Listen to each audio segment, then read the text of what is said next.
Okay, good evening. Without much ado, I'll start. I know Sir has further engagements and we are already running late. My name is Ajit Chavan. I'm additional CEO. GEM is in common parlance. It's a business to government e-marketplace. It's government's own Amazon, I must say, for better recall. So basically, I'm not a pundit in the public sector scheme of things, and I would not bug you on that. But what I can tell you is what role PSUs have on the government's biggest e-procurement platform. So before 2000, this is an initiative of the current government. It was launched in 2016. Before that, we were grappling with a lot of piecemeal solutions. This is the first time that we have come out with a end-to-end one-stop e-procurement platform. Before that, of course, there were limitations and inefficiencies in the procurement that was happening in the public sector, and it was time-consuming. Manual process would take longer time, and with government e-procurement, it is always, you have to comply with several guidelines, and that used to be a difficult proposition before GEM came into being. So this was launched in 2016. Necessary mandations were done in the rules to make sure that the government procures it from the central government, and central government organizations would compulsorily buy all their procurement requirements on this platform. The three major pillars of this platform are transparency, efficiency, and inclusiveness. So anything and everything that we do on this platform has to conform to all the three pillars that I've talked about.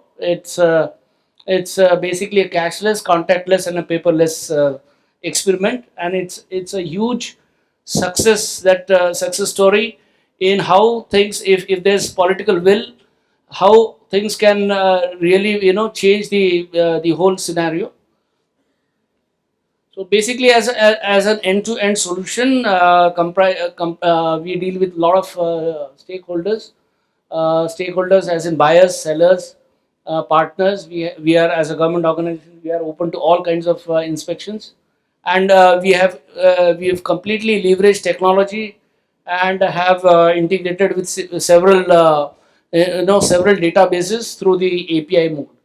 So this is the kind of a picture that we have. We are for the CPSUs, to integrate the procurement modules of CPSUs. We've entered into ERP integrations with them as we speak. 28 ERP integrations have already been done, and several are there in the offing. We have 20 integrations with national agencies like income tax authorities, Aadhaar, and MCA 21, and so on and so forth, so that we have real time access to a lot of intelligent data for our sellers. Yeah. So this is the snapshot of what we've come to in 7 years. We've just completed 7 years, and these are the impressive figures that I would like to give out to you. We are basically dealing with 87,000 plus government buyers, 71 lakh sellers and service providers. I'm quite sure this is one of the highest and biggest number on the face of the earth, and the product categories are almost, we're closing down to 12,000 product categories, comprising of more than 24 lakh products that are being sold here. There are 300. This platform is for goods and services, not for the works. So for the services, we have 310 odd services which are available. So basically, anything and everything that the government would require to, as a service, would be there on the GEM platform. As we speak, we've already done 5,50,000 crore worth of gross merchandise value. Last year, I'm very happy to tell you that we've crossed 2 lakh crore worth of GMV in one single year, and probably this year we would cross 3 lakh crore. So that's the significance of getting the procurement on one single platform for all the players of Government of India and the state governments. And now, of course, we are also integrated cooperatives. So the third tier of government is also there, the Panchayati Raj, and also the farmer producer organization. So basically, this is a portal which would be catering to the needs of all the three tiers of government.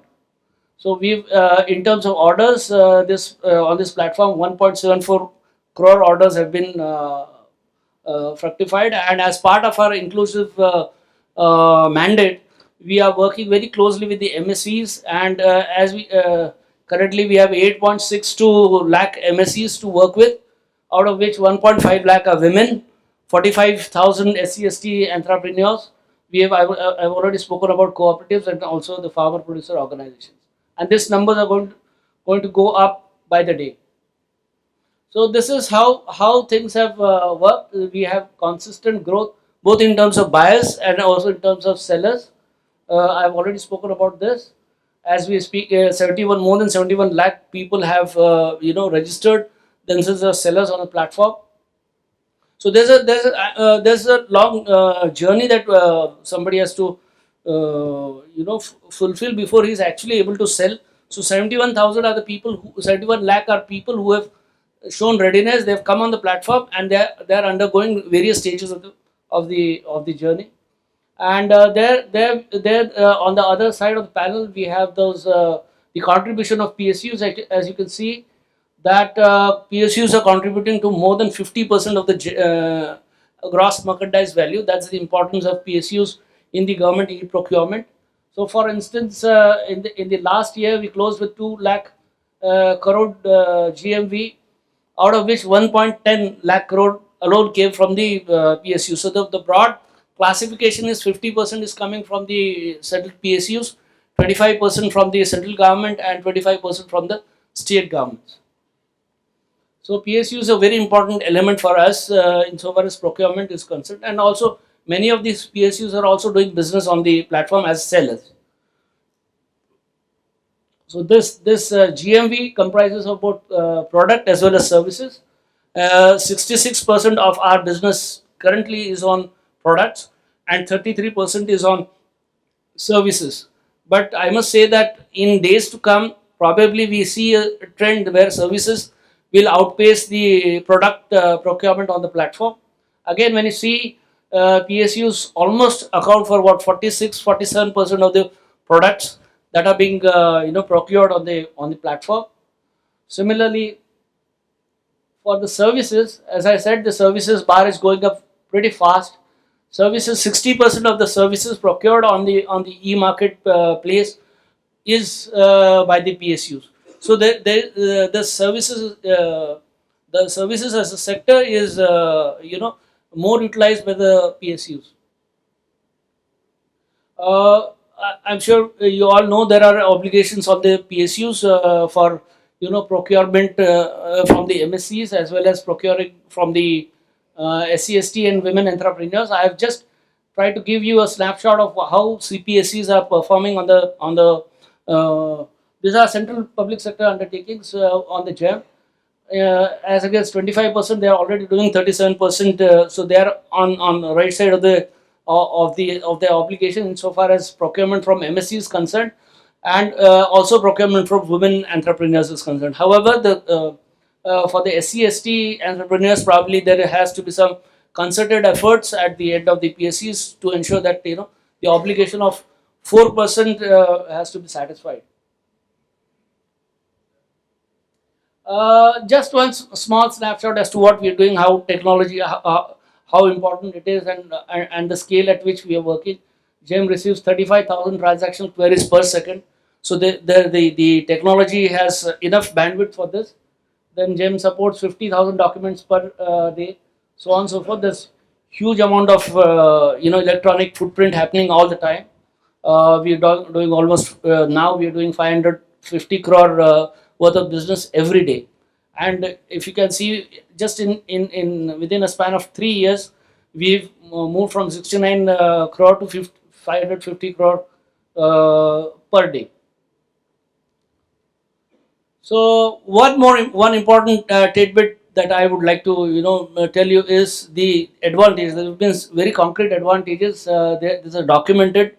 That the studies that we've got done, or the studies which came out, third-party studies, they've shown that we've been able to, through this integration and bringing everything together, we've been able to save 10%, almost around 10% of the value. So let's say if we've done so far we've done 5,50,000 crore worth of gross merchandise value. So that translates into somewhere around 50,000 crore of a saving for the country. And imagine when there's so much of pressure on developing countries, how much important this singular intervention has been in trying to save money for the government. So my time is up. So I'll close here. We have under inclusion, we have online stores. I would encourage all of you to, if make use of the gem as much as possible, as you are one of the major stakeholders. Thank you very much. Thank you.